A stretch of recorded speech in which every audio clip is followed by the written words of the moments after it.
आप सबों को यीशु सहाय। आज दिनांक 11/10/2020 फिर से प्रभु भोज की उपासना ऑनलाइन सर्विस लेकर के आप सबों के सामने उपस्थित हुआ हूँ। आज के इस पवित्र प्रभु भोज में आप सबों का स्वागत है। आइए हम लोग प्रार्थना करें।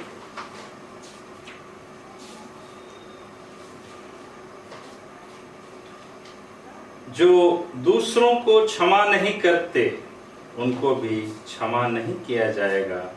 एक दूसरे पर कृपाल और करुणामय हो, और जैसे परमेश्वर ने मसीह में तुम्हारे अपराध क्षमा किए, वैसे ही तुम भी एक दूसरे के अपराध क्षमा करो। सर्वशक्तिमान परमेश्वर पिता, पुत्र, पवित्र आत्मा के नाम से आमीन। महान दयालु, कृपालु, करुणामय परमेश्वर, तेरा धन्यवाद देते हैं कि आज फिर से प्रभु प्रातःकाल के इस प्रभु भोज की उपासना में तूने हम सबों को यहाँ इकट्ठा किया है। विशेष करके तेरे पवित्र देह और रक्त को ग्रहण करने के लिए हमें योग्य कर दे। हम तो अयोग्य और पापी हैं। हमें क्षमा प्रदान कर प्रभु, और सिखा हम सबों को कि एक दूसरे के गलतियों को हम क्षमा दे सके, ताकि हम जब एक दूसरे को क्षमा करेंगे तभी तेरा प्रेम हमारे बीच में प्रकट हो जाएगा। हमारे उद्धारकर्ता प्रभु यीशु ख्रीस्ट के द्वारा आमीन। हम लोग इस समय सुबह के गीत में से गाएंगे गीत संख्या 2।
ख्रीस्ट का अनुग्रह, ईश्वर पिता का प्रेम और पवित्र आत्मा की सहभागिता आप सबों पर हो।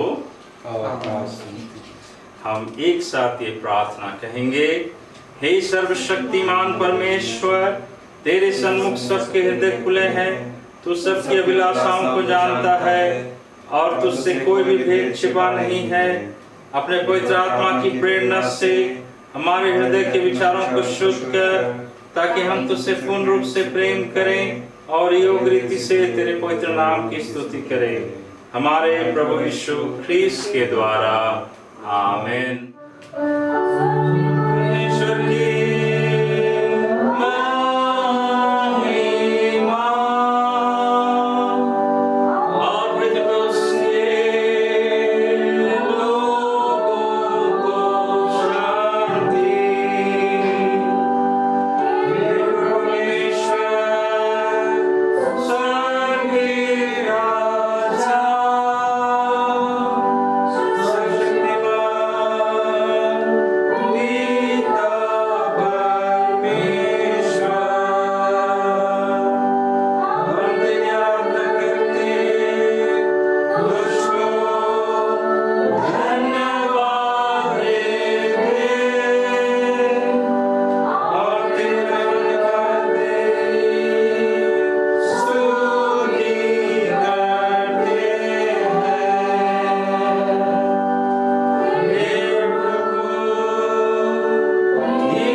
बैठ जाएं।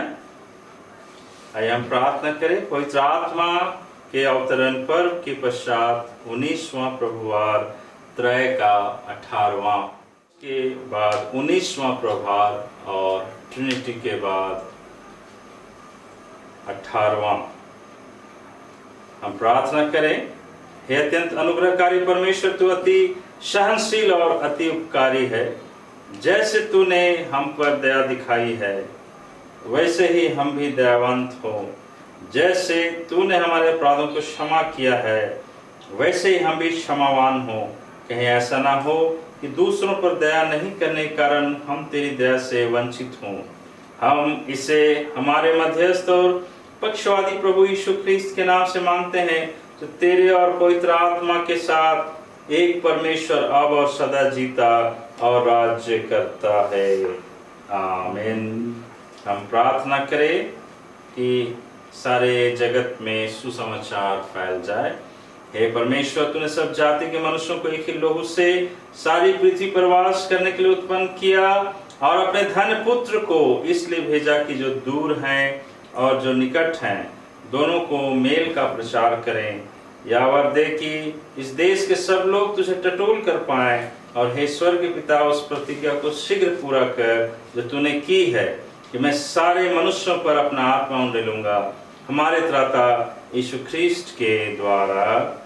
आमीन। हम हमारे कलीसिया के लिए प्रार्थना करेंगे। हे पिता, सारे अनुग्रह के दाता, हम नम्रता से तेरे पवित्र कैथोलिक कलीसिया के निमित्त तुझसे विनती करते हैं, उसे अपने सत्य और शांति की संपूर्ण रीति से भरपूर कर।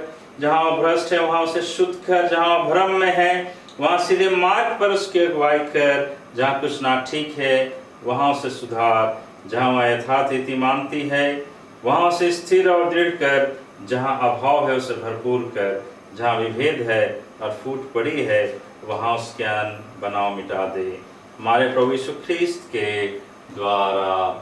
आमीन। आइए हम लोग इस समय पवित्र शास्त्र से पुराने नियम का पाठ सुनेंगे।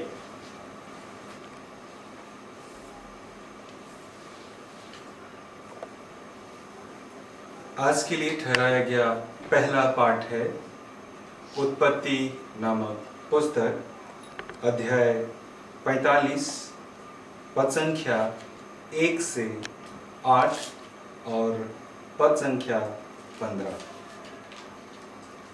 आज के लिए ठहराया गया पुराने नियम से पहला पाठ है उत्पत्ति अध्याय 45, पद संख्या 1 से 8 और पद संख्या 15।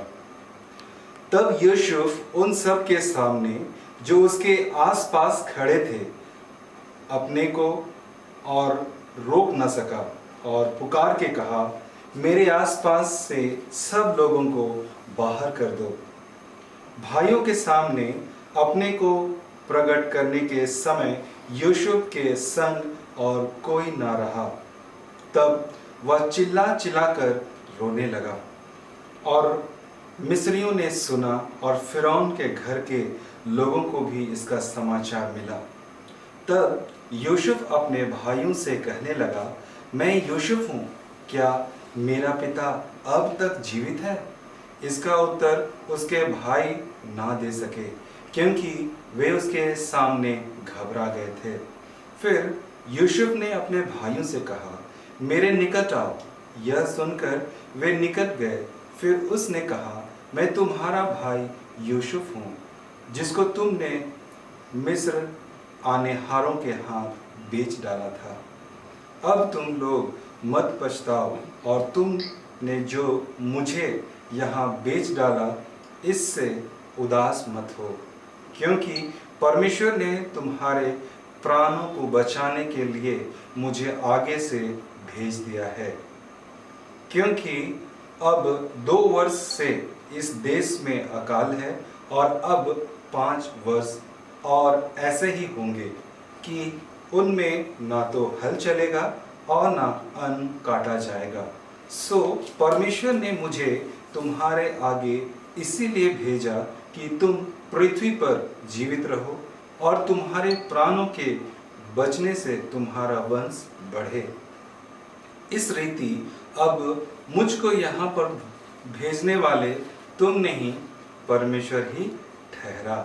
और उसी ने मुझे फिरौन का पितासा और उसके सारे घर का स्वामी और सारे मिस्र देश का प्रभु ठहरा दिया है। पद संख्या 15।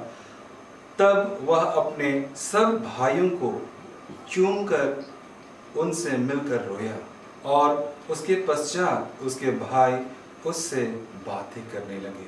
यहाँ तक यह परमेश्वर का वचन है। परमेश्वर का धन्यवाद हो। दूसरा पाठ सुने। आज का दूसरा पाठ लिया गया है नए नियम से। कुरिन्थियों के नाम पौलुस प्रेरित की दूसरी पत्री के पहले अध्याय के 23वें पद से दूसरे अध्याय के 11वें पद तक। दूसरा कुरिन्थियों 1 उसका 23वें पद से दूसरा अध्याय का 11वें पद तक। परंतु मैं परमेश्वर को अपना साक्षी ठहराता हुआ कहता हूँ कि मैं दूसरी बार कुरिन्थियुस इसलिए नहीं आया कि तुम्हें दुख से बचाए रखूं। ऐसी बात नहीं कि हम तुम्हारे विश्वास के विषय में अधिकार जताना चाहते हैं, परंतु हम तुम्हारे आनंद के लिए तुम्हारे सहकर्मी हैं, क्योंकि तुम विश्वास में स्थिर रहते हो। अतः मैंने अपने लिए यह निश्चय किया कि पुनः दुख देने तुम्हारे पास न आऊं, क्योंकि यदि मैं तुम्हें दुख पहुंचाऊं तो मुझे सुखी कौन करेगा सिवाय उसके जिसे मैंने दुख पहुंचाया। और यही बात मैंने तुम्हें लिखी कि आकर मैं उनसे दुख ना पाऊं जिनसे मुझे आनंद मिलना चाहिए। और मुझे तुम सब पर यह भरोसा था कि जो मेरा आनंद है वही तुम सबका भी हो। मैंने तुम्हें बड़े क्लेश और हृदय वेदना से आंसू बहा बहा कर लिखा था, इसलिए नहीं कि तुमको दुख पहुँचे, परंतु इसलिए कि तुम उस प्रेम को जान सको जो मुझे विशेषकर तुम्हारे प्रति है। पर यदि किसी ने दुख दिया है तो उसने केवल मुझे नहीं, परंतु यदि बढ़ा चढ़ा कर ना कहूँ तो थोड़ा बहुत दुख तुम सबको भी दिया है। ऐसे व्यक्ति के लिए बहुमत से जो दंड दिया गया वही पर्याप्त है। इसके विपरीत तुम उसे क्षमा करो और शांति दो, कहीं ऐसा ना हो कि वह अत्यधिक शोक में डूब जाए। इसलिए मेरा तुमसे आग्रह है कि तुम उसे अपने प्रेम का प्रमाण दो। मैंने तुम्हें इस अभिप्राय से लिखा कि तुम्हें परखूं कि तुम हर बात में आज्ञाकारी हो या नहीं, परंतु जिसे तुम किसी बात में क्षमा करते हो उसे मैं भी क्षमा करता हूँ, क्योंकि वास्तव में मैंने जो कुछ क्षमा किया, यदि मुझे कुछ क्षमा करने को था, मसीह की उपस्थिति से तुम्हारे कारण किया है, कि शैतान हमसे कोई लाभ ना उठाए, क्योंकि हम उसकी युक्तियों से अनजान नहीं हैं। यहाँ तक यह परमेश्वर का वचन है। परमेश्वर का धन्यवाद। मंडली एक बार फिर से खड़ी हो जाएं और हम लोग गीत गाएंगे। गीत संख्या 138।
पवित्र सुसमाचार पाठ। पवित्र मत्ती रचित सुसमाचार उसके 18वें अध्याय के 21 पद से सुसमाचार आरंभ होता है। हे क्रिस्ट यीशु तेरी महिमा हो। मत्ती रचित सुसमाचार उसके 18वें अध्याय के 21 से लेकर के 35 पद तक। तब पतरस ने आकर प्रभु से कहा,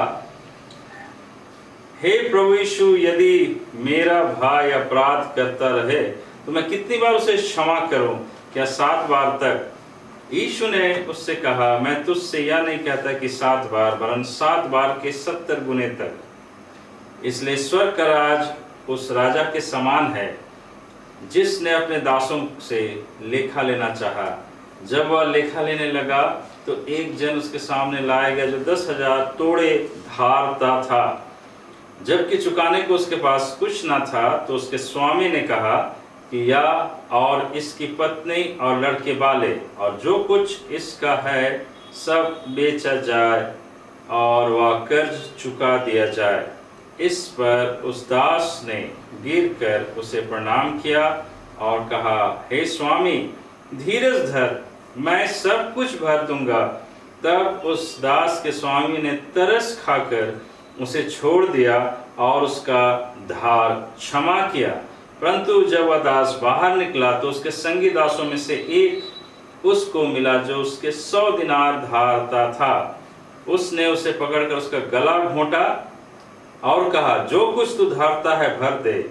इस पर उसका संगी दास गिरकर उससे विनती करने लगा कि धीरज धर, मैं सब भर दूंगा। उसने ना माना, परंतु जाकर उसे बंदी गृह में डाल दिया कि जब तक कर्ज को भर ना दे तब तक वहीं रहे।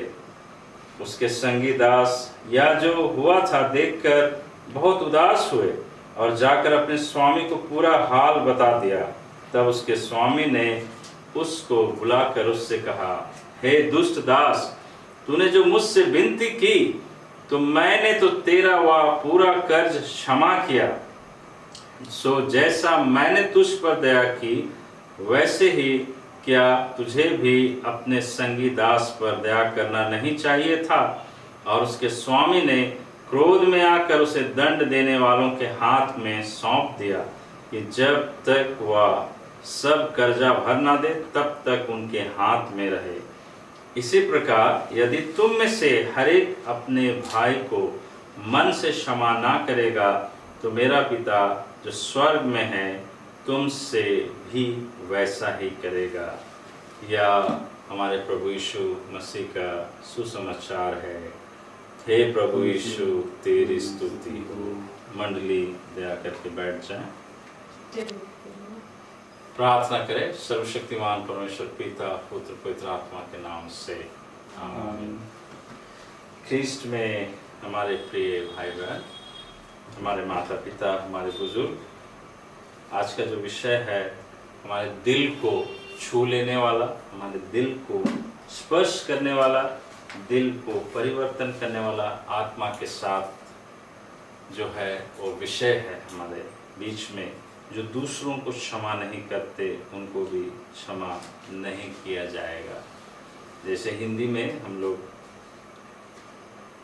एक कहानी पढ़ते थे, उस कहानी का शीर्षक था जैसी करनी वैसी भरनी। इंग्लिश में बोलते हैं टिट फॉर टैट। ये इस सृष्टि का ही नियम है, इस पृथ्वी का ही नियम है। जैसे हमारे बुजुर्ग कहते थे, हमारे बाप, पिताजी, दादाजी और एल्डरली पीपल जो हमारे समाज में थे कि जैसा बोओगे वैसा काटोगे, क्योंकि बबूल के पेड़ पर आम का फल नहीं लगता, उसमें कांटे ही लगते हैं। इसलिए अगर हम क्षमा नहीं करते हैं तो हमारे लिए भी क्षमा नहीं है।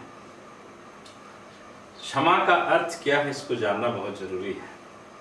क्षमा ना बहुत चीज़ों का मिला हुआ एक मिक्सचर है। क्षमा में है पहला रिकॉन्सिलिएशन, मतलब आपसी विवाद से मेल हो जाना। पहला सीढ़ी है क्षमा का, आपसी विवाद को हटा करके मेल मिलाप लाना, रिकॉन्सिलेशन। दूसरा है प्रेम, और तीसरा है तरस, इसको बोलते हैं करुणा। इसका वर्ड है इंग्लिश में कंपैशनेट लव।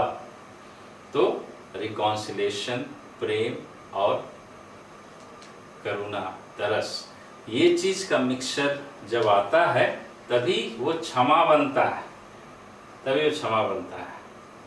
नहीं तो क्षमा का टेस्ट नहीं मिलेगा। जैसे बिरयानी खाइएगा तो उसमें चावल भी है, हाँ, चिकन भी है, तेल भी है, प्याज भी है, अंडा भी है, आलू भी है और बिरयानी मसाला भी है।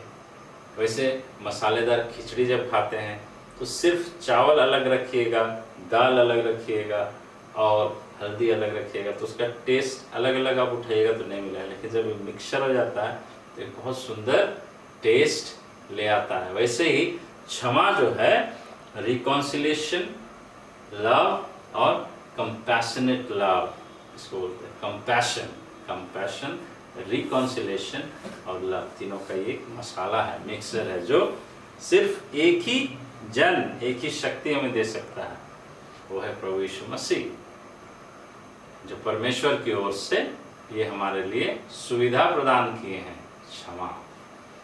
तो पहला उदाहरण हमने कहाँ देखा? पुराने नियम में, कि वो जो क्षमा की बात है, ये यूसुफ जो मिस्र में प्रधानमंत्री बना हुआ था और अकाल के दिनों में उनके भाई क्या किए थे? अनाज खरीदने आए थे, तो उनके भाइयों ने उसे नहीं पहचाना, लेकिन यूसुफ उन्हें पहचान लिया और क्या किया? कैसे क्षमा किया उसको? सबके सामने नहीं, अकेले में ले जा करके उसके सामने अपने आप को प्रकट किया, अकेले में ले जा करके, और उसे लिपट कर रोया, उसके माथा को चूमा। किनके माथाओं को चूमा? जिन्होंने उनके माथा को कलम कर देना चाह रहा था, जिन्होंने यूसुफ को मार डालना चाहा था, वैसे लोगों के माथा को वो चूम रहा है। यही है परमेश्वर का जो प्रेम, जिसे बोलते हैं कंपैशन, तरस, करुणा से भरा हुआ। उसकी करुणा सदा की है। ये हम लोग भजन संहिता में हमेशा पढ़ते हैं, बहुत सारे अध्यायों में, पदों में, कि परमेश्वर की करुणा सदा की है। वो करुणा उस प्रेम में परिवर्तित हो जाता है और वो क्षमा को लाता है, क्षमा को लाता है। जैसे हम लोग एक गीत गाते हैं कि मृत हाबिल के रक्त ने पलटा मांगा है, किंतु परमेश्वर का पुत्र का लहू, प्रभु यीशु मसीह का लहू क्या लाता है? क्षमा लाता है। पहला जो पाप हुआ, मर्डर हुआ, उसका लहू क्या कर रहा है? बदला मांग रहा है, बदला। जकरिया नबी को जब मंदिर में मारा गया तो वो भी बदला ही मांग रहा है, लेकिन प्रभु यीशु मसीह इन सारे बदला को कंपैशन में, करुणा में, तरस में, प्रेम में और मेल मिलाप में बदल करके एक नया नाम दिया, उसका नाम है क्षमा। और क्षमा कर देना क्रिश्चियनिटी का, मसीहत का फाउंडेशन है। उसी के ऊपर में बना है चर्च, उसी के ऊपर में कलीसियाएं जो है सेवकाई का काम करती है। अगर क्षमा नहीं है तो कलीसिया प्रभु की नहीं है, वो कलीसिया किसी और की है, क्योंकि प्रभु की कलीसिया का जो नींव है वो क्षमा पर बना हुआ है। जैसा कि संत पौलुस ने भी कहा है कि इससे अच्छा है कि एक दूसरे की सह लो और एक दूसरे को क्षमा करो। एक दूसरे को सह लो और एक दूसरे को क्षमा करो। किंतु हमारे समाज में क्या होता है ना, हम लोग जब क्रोध से भर जाते हैं, एक वर्ड क्या बोलते हैं? बर्दाश्त से नहीं होता है हमको। जब तक उसको हम बोल नहीं लेंगे ना, पूरा नहीं लेंगे बोल के, तब तक बर्दाश्त से नहीं होता है। इसी चीज को प्रभु यीशु मसीह ने क्रूस के ऊपर में बर्दाश्त किया था। लेकिन हम लोग को किसी का बोली बर्दाश्त से नहीं होता। लेकिन जिस वक्त ये परिस्थिति आएगा, उस वक्त हम क्रूस की तरफ देखेंगे। इसलिए संत पौलुस ने कहा, इससे अच्छा है कि एक दूसरे की सह लो और एक दूसरे को क्षमा करो, इससे अच्छा मार्ग और कोई नहीं। कोई भी शास्त्र में इससे अच्छा मार्ग नहीं लिखा हुआ है कि एक दूसरे को क्षमा करो। अब प्रभु यीशु मसीह कहते हैं पैराबल में, दृष्टांत में, भंडारी के विषय में, जो उधारी लिया था और पहला दास जो था 10,000 जो उधारी लिया, तो उस 10,000 को वापस नहीं कर सक रहा था एक बार से, तो बोला ठीक हम इंस्टॉलमेंट में देंगे, धीरे धीरे देंगे। लेकिन वो इतना खुश हुआ उस दास से कि उसको बोले जाओ हम तुमको पूरा ही माफ कर देते हैं, जाओ। उसके ऊपर तरस खाया, माफ कर दिया। लेकिन वो जिससे धरता था, जिसका वो उसको मिलना था 1,000 रुपया 100 रुपया, उस 100 रुपये के चलते वो 1,000 रुपया जो उसका बच गया, लेकिन 100 रुपया के चलते वो क्या किया, उस अपने साथी दास को बंदी गृह में डलवा दिया। वो उसको माफ नहीं किया, पर जब वो सुना उसका मालिक, तो क्या किया कि मैंने तेरा 1,000 माफ किया, तू 100 माफ नहीं किया, तो हमेशा के लिए तुम्हें क्षमा नहीं मिलेगी, तुम बंदी गृह में रहोगे और कभी छूट नहीं पाओगे। एक बार अगर हम जीवित परमेश्वर के हाथ में पड़ते हैं तो वो क्षमा हमें नहीं मिलती। और कब पड़ते हैं? जब हम क्षमा करने से, क्षमा देने से, क्षमा मांगने से, क्षमा बांटने से इनकार करते हैं। प्रभु यीशु मसीह क्रूस पर अपना प्राण दे रहे थे, तो उस समय सबसे पहला प्रार्थना जो था, लूका रचित सुसमाचार का 23 का 33-34 पद में जब देखेंगे, लिखा हुआ है कि father forgive them, they don't know what they are doing. हे पिता, इन्हें क्षमा कर, क्योंकि ये नहीं जानते कि ये क्या कर रहे हैं। तो क्यों बोले? क्योंकि वो उनके लिए प्रार्थना कर रहे थे कि वो वास्तव में नहीं जान रहे थे कि जिनको हम कोड़े लगा रहे हैं, जिनके हाथों में कील ठोक रहे हैं, पैरों में कील ठोक रहे हैं, सर पर कांटे का मुकुट लगा रहे हैं, वो कौन है। क्योंकि वे अपने राजा के आदेश का पालन कर रहे हैं, और ये पालन करने पर उन बेचारे सैनिकों को मेहनताना पारिश्रमिक या दरमाहा मिलता है, तनख्वाह मिलती है। अगर वो नहीं करेगा, प्रभु यीशु मसीह के हाथ में कील नहीं ठोकेगा, तो उसके घर का चूल्हा नहीं जलेगा, उसकी रोटी नहीं पकेगी। तो यहाँ सोचने वाली बात है कि प्रभु यीशु मसीह हर एक मनुष्य की मजबूरी को समझता है और समझ रहा है। आज वर्तमान परिस्थिति में हमें भी अपनी कलीसिया में एक दूसरे की मजबूरी को समझते हुए वो क्षमा कैसे देना है, वही 3 मसाला, 3 सब्जी उसमें मिक्स करना है। एक है रिकॉन्सिलिएशन, दूसरा है तरस कंपैशन, और तीसरा है प्रेम लव। ये 3 चीज हमारे समाज और कलीसिया में जब आती, मिक्सर हो जाती है, तो क्या क्या चीज भाग जाती है? दुष्टता, अहम, घमंड, ईर्ष्या, द्वेष, निर्दोष का लहू बहाने वाला मन, ये व्यभिचार, जो सारे पाप का एक पैकेज है, 7 भयंकर पाप का, वो उस क्षमा के माध्यम से भाग जाता है। तो यीशु मसीह ने बदला लेने वाली भावना का जो कड़ी था, उसे क्रूस के ऊपर में क्षमा के माध्यम से उन्होंने तोड़ दिया। बचपन में एक स्टोरी पढ़ते थे, जो रोमन साम्राज्य में एक डोमन नाम का व्यक्ति था, जो बहुत ही क्रांतिकारी का काम कर रहा था, क्योंकि वहाँ पर दूसरे राजा का शासन था। उसका एक दोस्त था, उसका नाम था पिथियस। उन दोनों में काफ़ी दोस्ती थी। तो डोमन को उस राजद्रोह के अपराध में फांसी की सजा हो गई। तो इस पर डोमन ने क्या कहा कि मुझे 1 महीने का छुट्टी चाहिए, मैं अपने परिवार से मिल के आऊँगा, उसके बाद आप मुझे फांसी दे देना। तो राजा बोला कि तुम्हें हम किस शर्त पर छोड़ सकते हैं? अगर तू भाग गया, नहीं आया, कोई ऐसा व्यक्ति है जो तेरे बदले में वहाँ रह सकता है? अगर तू नहीं आया तो तेरे बदले में उसे फांसी दे दी जाएगी। उसका दोस्त तुरंत डोमन से बिना बोले हुए राजा के पास जाकर बंदीगृह में चला गया और राजा उसे दूसरे दिन छोड़ दिया।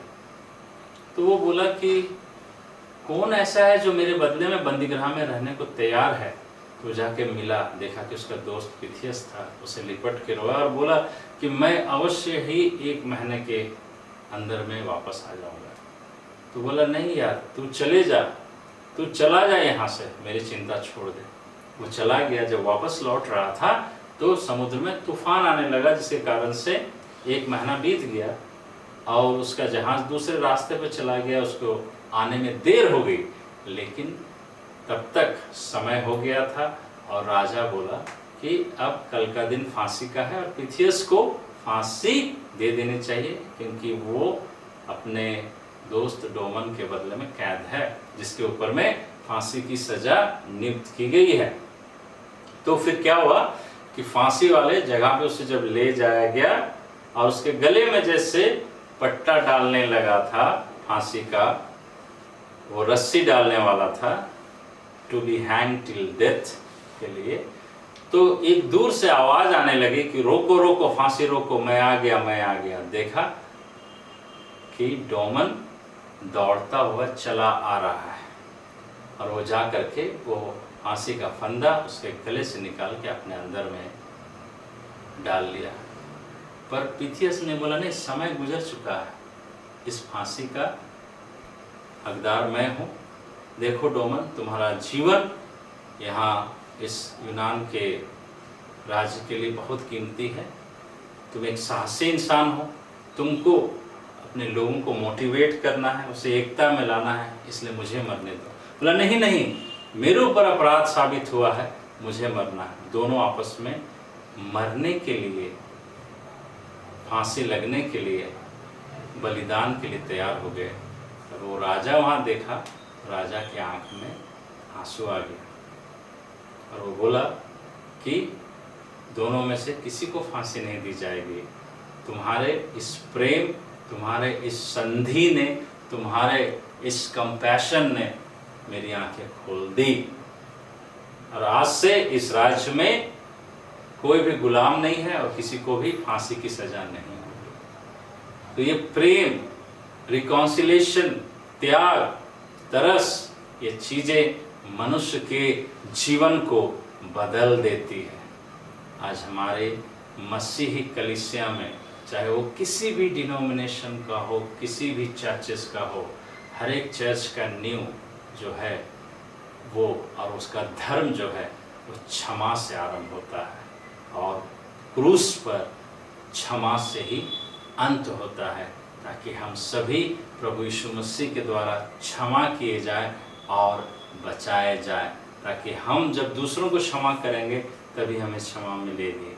इसलिए आइए हम परमेश्वर को धन्यवाद दें कि प्रभु यीशु मसीह के उस पवित्र वचन को कि हे पिता इन्हें क्षमा कर। आज हम भी एक दूसरे को बोलेंगे अपने परमेश्वर से कि हे पिता, हमारे इस भाई, हमारे इस बहन को तो क्षमा कर। सर्वशक्तिमान परमेश्वर पिता, पुत्र, पवित्र आत्मा के नाम से आमीन। मंडली इस समय खड़ी हो जाएंगे। हम लोग नीकिया का विश्वास वचन एक साथ अंगीकार करेंगे। हम एक परमेश्वर सर्वशक्तिमान पिता पर विश्वास करते हैं, वह स्वर्ग और पृथ्वी का और समस्त दृश्य और दृश्य वस्तुओं का करता है। हमें एक प्रभु यीशु मसीह पर विश्वास करते हैं, वह परमेश्वर का पुत्र, सर्वयुगों से पहले पिता से उत्पन्न, परमेश्वर से परमेश्वर, ज्योति से ज्योति, सत्य परमेश्वर से सत्य परमेश्वर, कृत नहीं वरन उत्पन्न है, उसका और पिता का तत्व एक है। उसी के द्वारा सब वस्तुएं बनी। हम मनुष्यों के लिए और हमारे उद्धार के निमित्त वह स्वर्ग से उतर आया, पवित्र आत्मा की सामर्थ से वह कुमारी मरियम से जन्मा और मनुष्य बना। पोंतियुस पिलातुस के शासन में वह हमारे लिए क्रूस पर चढ़ाया गया, उसने दुख भोगा, वह मरा और गाड़ा गया। पवित्र शास्त्र के कथन के अनुसार वह तीसरे दिन जी उठा, वह स्वर्ग पर चढ़ गया और पिता के दाहिने ओर विराजमान है। वह जीवित और मृतों का न्याय करने के लिए महिमा के साथ फिर आएगा और उसके राज का कभी अंत न होगा। हम पवित्र आत्मा पर विश्वास करते हैं, वह प्रभु और जीवन दाता है, वह पिता और पुत्र से निकलता है, पिता और पुत्र के साथ उसकी आराधना स्तुति की जाती है। वह नबियों के द्वारा बोला। हम एक पवित्र सार्वलौकिक और प्रेरित कलीसिया पर विश्वास करते हैं। हम पापों की क्षमा के लिए बपतिस्मे को मानते हैं। हम मृतकों के पुनरुत्थान की और आने वाले युग के जीवन की प्रतीक्षा करते हैं। आमीन। मंडली बैठ जाए, हम लोग इस समय परहित निवेदन के लिए जाएंगे।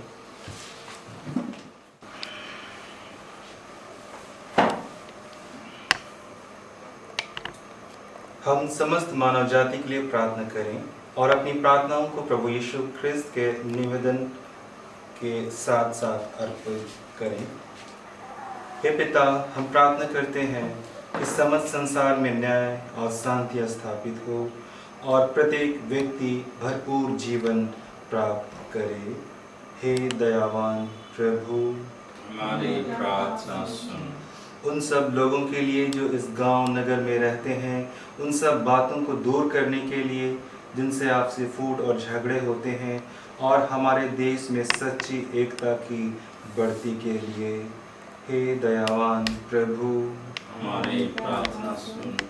उन सब लोगों के लिए जो कृषि उद्योग अथवा व्यापार में लगे हुए हैं, सब मजदूरों और कारीगरों के लिए, और उन सब के लिए भी जो अपनी सेवा से हमारी आवश्यकताओं की पूर्ति करते हैं। हे दयावान प्रभु, हमारी प्रार्थना सुन। अध्यापकों और छात्रों, वैज्ञानिकों, लेखकों और कलाकारों, और उन सब व्यक्तियों के लिए जो अन्य लोगों के विचारों और भावनाओं को प्रभावित करते हैं। हे दयावान प्रभु, हमारी प्रार्थना सुन। उन सब लोगों के लिए जो दुखी हैं, बेरोजगार हैं, भूखे प्यासे हैं, दरिद्र और दलित हैं, बीमार और मरणासन हैं, और उन सब व्यक्तियों के लिए जो ऐसे लोगों की सेवा और सहायता करते हैं। हे दयावान प्रभु, हमारी प्रार्थना सुन। हमारे तथा अन्य देशों के सब शासकों के लिए, विशेषकर हमारे राष्ट्रपति, प्रधानमंत्री, इस राज्य के राज्यपाल, इस क्षेत्र के उप राज्यपाल और मुख्यमंत्री, और उनके लिए भी जो लोगों पर किसी प्रकार का अधिकार रखते हैं। हे दयावान प्रभु, हमारी प्रार्थना सुन। संपूर्ण मसीह समाज की एकता और मेल मिलाप के लिए, और समस्त संसार में उनकी गवाही और सेवा कार्य के लिए। हे दयावान प्रभु, हमारी प्रार्थना सुन। भारत में तेरी समस्त कलीसिया के लिए, उसकी परिषदों तथा अगुओं, विशेषकर हमारे प्रमुख धर्माचार्य मॉडरेटर, दक्षिण भारत की कलीसिया के प्रमुख धर्माचार्य और मार्थमा कलीसिया के मेट्रोपॉलिटन, हमारे धर्माचार्य, हमारे पुरोहित और तेरी कलीसिया के सब अन्य धर्म सेवकों के लिए, कि वे सच्चाई और लगन से तेरी सेवा करें। हे दयावान प्रभु, हमारी प्रार्थना सुन। यह वर दे कि तेरे उन सब भक्तों के साथ जिन्होंने अपने जीवन में तेरी निष्ठा पूर्वक सेवा की है, हम भी तेरे राज्य के नित्य आनंद में भागी हो सकें। हे दयावान प्रभु, हमारी प्रार्थना सुन। हे स्वर्गीय पिता, अपने राज्य को शीघ्र प्रकट कर और हमारी इन प्रार्थनाओं को सुन। हम तेरे पुत्र अपने प्रभु उद्धारकर्ता यीशु ख्रिस्त के नाम से यह मांगते हैं, आमीन। हम लोग इस समय पाप स्वीकार की प्रार्थना करेंगे।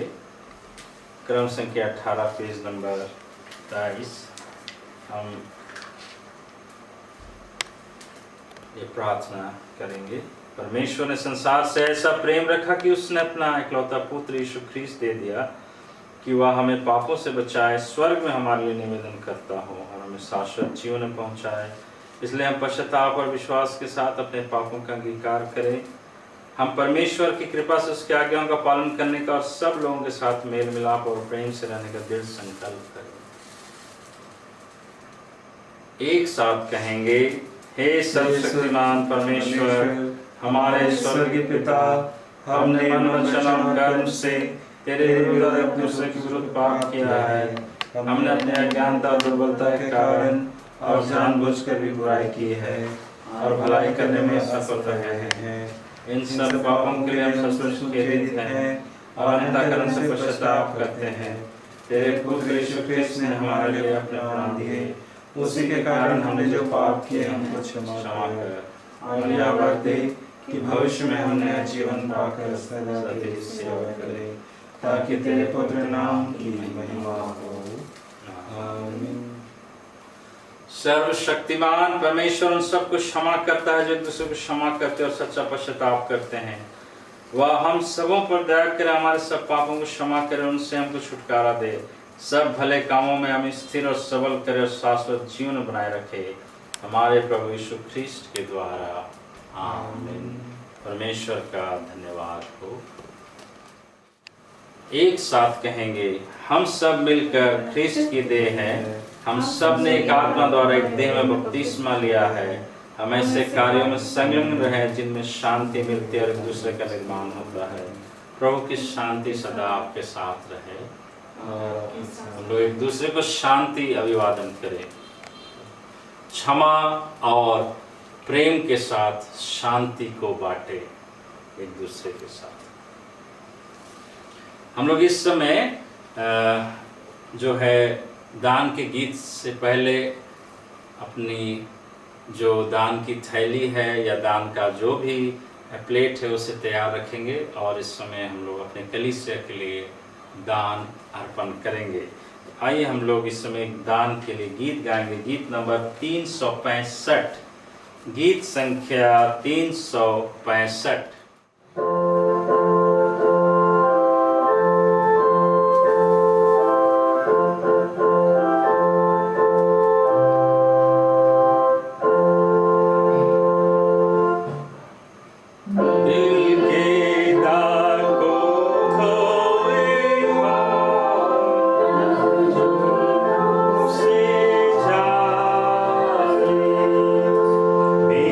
मेरे बस को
हम इस भेंट को और इसके साथ अपने आप को परमेश्वर की महिमा और उसकी सेवा के लिए अर्पित करें।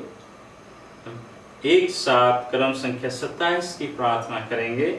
सर्वशक्तिमान परमेश्वर, जगत के सृष्टिकर्ता, सब वस्तुएं तुझसे ही प्राप्त होती हैं और तेरी संपत्ति में से हम तुझको भेंट चढ़ाते हैं।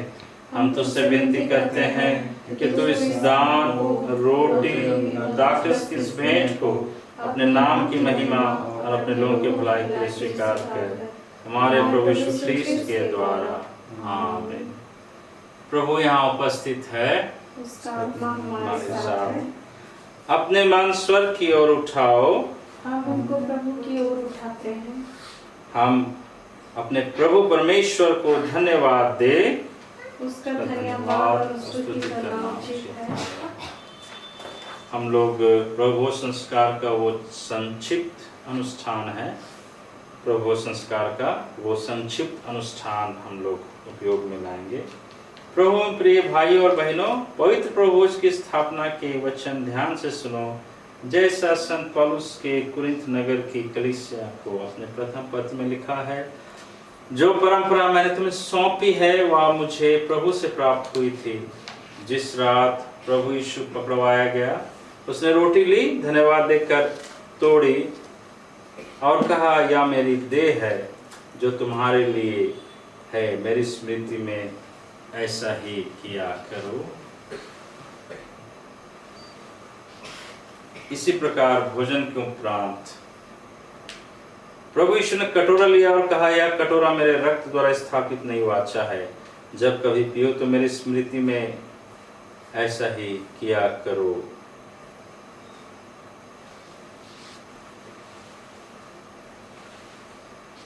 अतः जब कभी तुम यह रोटी खाते और इस कटोरे में से पीते हो, तब प्रभु के आने तक उसकी मृत्यु की घोषणा करते हो।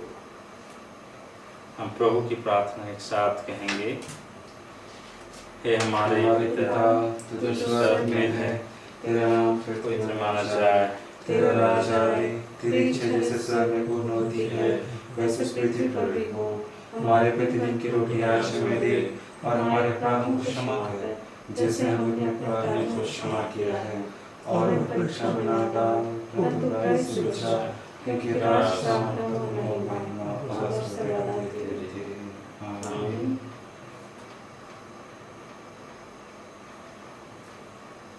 आत्मा को शून्य करने वाली दीनहीन प्रार्थना हम एक साथ कहेंगे। हे दयामय प्रभु, हम अपनी धार्मिकता पर नहीं परंतु तेरी बड़ी और पवित्र दया पर भरोसा करके तेरी इस मेज के पास आने का साहस करते हैं। हम तो इस योग्य भी नहीं कि जो चूचा तेरी मेज पर से गिरते हैं चुने, पर तू वही प्रभु है जिसका स्वभाव सदा दया करना है। इसलिए प्रभु हमको यह वर दे कि तेरे प्रिय पुत्र यीशु ख्रीस्त के मांस को ऐसे खाएं और उसका रक्त ऐसे पिएं कि हमारी देह और आत्मा जो आपसे अशुद्ध हुई है उसकी अमूल्य देह और रक्त से शुद्ध हो जाए, और हम उसमें और हम में सदा सर्वदा रहें। आमीन।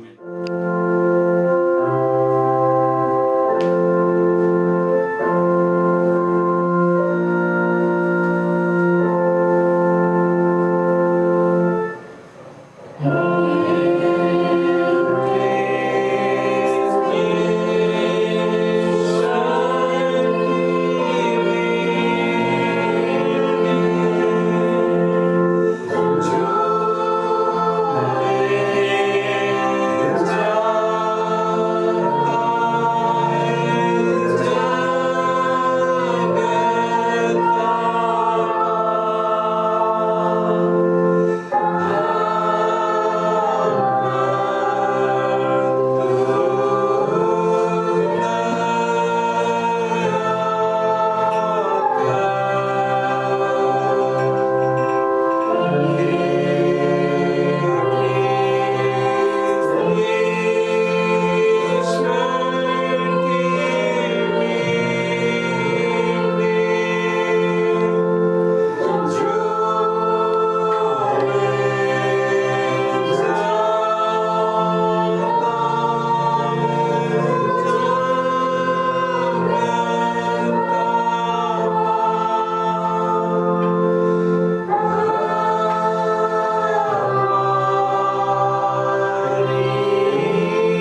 विश्वास के साथ पास आए, हमारे प्रभु यीशु ख्रिस्त के देह को जो उसने तुम्हारे लिए दी है, उसके रक्त को जो उसने तुम्हारे लिए बहाया है, लोग स्मरण करो कि यीशु तुम्हारे लिए मरा, और धन्यवाद करते हुए अपने हृदय में ख्रिस्त को विश्वास के साथ खाओ।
राजा ने कहा, जैसा मैंने तुझ पर दया की, वैसे ही क्या तुझे भी अपने संगी दास पर दया करना नहीं चाहिए था?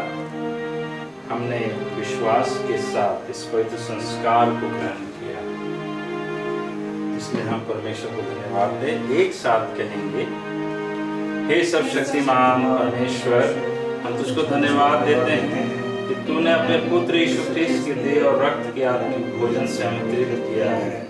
अब हम उसी के द्वारा अपने आप को जीवित बलिदान होने के लिए तेरे सम्मुख अर्पण करते हैं।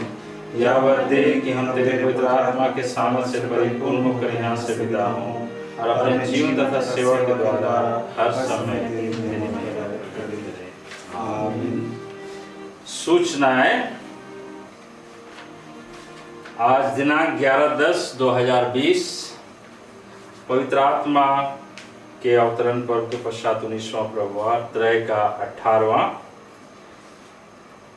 जैसा कि आपने पिछले बृहस्पतिवार जो है न्यूज़ में पढ़ा भी होगा और खबर भी मिली होगी कि हमारे नए मॉडरेटर एपिस्कोपल कमिश्नरी जो है डायसिस ऑफ छोटानागपुर CNI में आए हैं।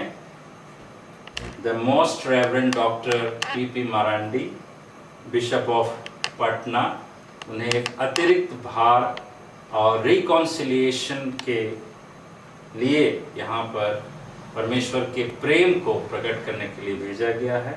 उन्हीं की चरवाही में उन्हीं जो हमारे लिए अभी चीफ शेपर्ड के रूप में डायसिस ऑफ छोटानागपुर CNI में आए हैं। सभी हमारे ख्रिस्टीय विश्वासी हमारे CNI के मंडली उनका तहे दिल से हार्दिक स्वागत करते हैं और इस विश्वास के साथ कि वे हमारे बीच में जो कुछ भी समस्याएं उत्पन्न हुई है उनके समाधान के लिए सिनोड ही नहीं वरन परमेश्वर ने उन्हें नियुक्त किया है। इसके लिए हम उनका हार्दिक धन्यवाद और स्वागत करते हैं।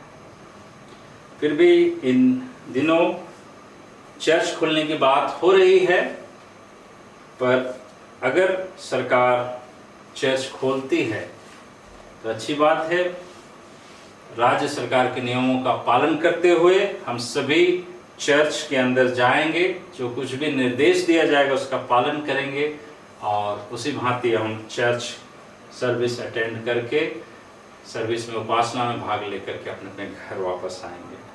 फिर भी इस दौरान आपकी सुविधाओं के लिए जो आपकी स्क्रीन पर आएगा फ़ोन नंबर, विभिन्न पादरी साहबों से आप निवेदन कर सकते हैं प्रार्थना के लिए, पवित्र प्रभुभोज के सैक्रामेंट के लिए, सिख कम्युनियन के लिए और इमरजेंसी में कभी भी किसी चीज़ की आवश्यकता हो तो उन्हें आप कांटेक्ट कर सकते हैं। रेवरेंड जॉर्जस कुजूर, उनका नाम आ जाएगा, उनका फ़ोन नंबर आ जाएगा, आप देख लेंगे। Reverend Edward John Wood, bishop O.K. Tirkey, reverend James Pannavilla, reverend P.P. Suren जो हजारीबाग क्षेत्र में उन्हें अपॉइंट किया गया है इन सभी सेवकाई के लिए, और रेवरेंड R.K. सलीम टोपनो जमशेदपुर क्षेत्र में उन्हें नियुक्त किया गया है पवित्र साक्रामेंट और सेवकाई के लिए। विवाह की पुकार है एक जोड़ों की।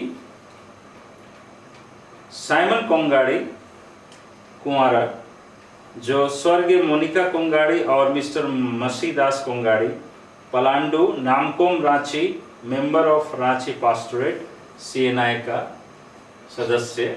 इनकी वचनदत्त दुल्हन समीक्षा कच्छप, जो कुंवारी है, जो मिसेस सिसिलिया कच्छप और मिस्टर ललित कच्छप की सुपुत्री, पत्राटोली, नामकोम, रांची पास्टोरेट CNI की सदस्य। इनके विषय में आज दूसरी बार और अंतिम बार, क्योंकि एक परमिशन लिया जा रहा है कि तीसरा पुकार जो है दूसरे में ही कंप्लीट किया जा रहा है। सो मैं तीसरी बार में भी बोल रहा हूँ, क्योंकि जो वर है वो बाहर में नौकरी करते हैं और उन्हें किसी कारणवश इमरजेंसी में इसी सप्ते अपने नौकरी में वापस जाना होगा, इसलिए इसके लिए एक स्पेशल परमिशन है। ये परमिशन मैंने पहले मॉडरेटर कमिश्नरी से ले चुका है और ये तीसरी बार जो है आज ही पुकार पूरी हुई है। आइए हम इन दोनों जोड़ों और उनके परिवार के लिए प्रार्थना करें। सर्वशक्तिमान पिता परमेश्वर, तूने अदन की वाटिका में आदम और हवा को इसलिए स्थापित किया कि दोनों एक दूसरे के पूरक और संबंध बन सके। प्रभु, उनका संबंध एक दूसरे के प्रति प्रेम, आदर्श, विश्वास का, अनुग्रह का संबंध हो सके। और उसी भांति आज के डेट में प्रभु, इस वर्तमान समय में तेरे ये दो संतान साइमन कोंगाड़ी और समीक्षा कच्छप ने इरादा किया, इच्छा किया, अपनी जो है स्वीकृति प्रदान की कि एक दूसरे के साथ जीवन बिताएंगे। दया करके इनके जीवन में प्रभु तू खुशी और आनंद से भर दे, और उनकी शादी में किसी प्रकार की कोई विघ्न बाधा ना हो, वरन हर एक कार्यक्रम प्रभु सुनियोजित ढंग से तेरी इच्छा के अनुसार संपन्न होने पाए। प्रार्थना यीशु मसीह के नाम से मांगते, सुन दया से कर। आमीन। आशीर्वचन के लिए हम लोग खड़े होकर जाएंगे। परमेश्वर की शांति जो सारी समझ से परे है, परमेश्वर के और उसके पुत्र हमारे प्रभु यीशु ख्रीस्त के ज्ञान और प्रेम में तुम्हारे हृदय और विचारों को सुरक्षित रखे, और सर्वशक्तिमान परमेश्वर पिता, पुत्र, पवित्र आत्मा की आशीष आप पर हो और सदा सर्वदा बनी रहे। आमीन। शांति से पूर्ण होकर जाएं, प्रभु से प्रेम रखें और उसकी सेवा करें, ख्रीस्ट के नाम में। आमीन।